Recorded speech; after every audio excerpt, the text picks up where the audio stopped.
ಗ್ರಹ ಭೂಮಿ. ಇದು ಸೌರವ್ಯೂಹದ ಮೂರನೇ ಗ್ರಹವಾಗಿದೆ. ಜೀವಿಗಳನ್ನು ಹೊಂದಿರುವ ಏಕೈಕ ಗ್ರಹವಾಗಿದೆ. ಭೂಮಿಯ ಏಕೈಕ ಉಪಗ್ರಹ ಚಂದ್ರ.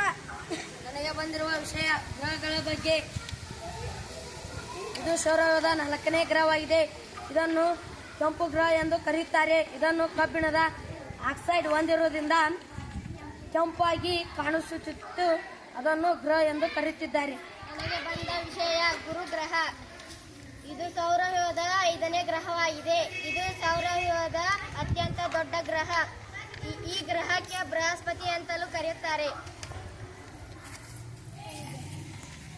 ನನಗೆ ಬಂದಿರುವ ಗ್ರಹ ಶನಿ ಗ್ರಹ. ಸೌರವ್ಯೂಹದಲ್ಲಿ 6ನೇ ಗ್ರಹವಾಗಿದೆ. ಸೌರವ್ಯೂಹದಲ್ಲಿ ಅತ್ಯಂತ ಸುಂದರ ಗ್ರಹವಾಗಿದೆ. ನನಗೆ ಬಂದಿರುವ ವಿಷಯ ಸೌರವ್ಯೂಹದ ಗ್ರಹಗಳ ಬಗ್ಗೆ. ನಾನು ಹೇಳುತ್ತಿರುವ ವಿಷಯ ಯುರೇನಸ್. ಸೌರವ್ಯೂಹದ 7ನೇ ಗ್ರಹವಾಗಿದೆ.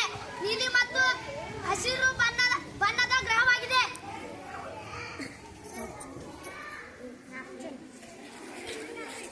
ನಾನು ಹೇಳುತ್ತಿರುವ ಸೌರವ್ಯೂಹದ ಗ್ರಹಗಳ ಬಗ್ಗೆ. ನನಗೆ ಬಂದಿರುವ ಗ್ರಹ ನ್ಯಾಪ್ಚೂನ್. ಇದು 8ನೇ ಗ್ರಹವಾಗಿದೆ. ಇದು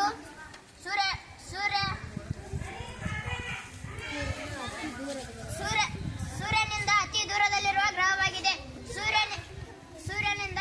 ಸೂರ್ಯನ ಅತಿ ಶೀತವಾದ ಗ್ರಹವಾಗಿದೆ. ಇದು ನೀಲಿ ಬಣ್ಣವನ್ನು ಹೊಂದಿದೆ.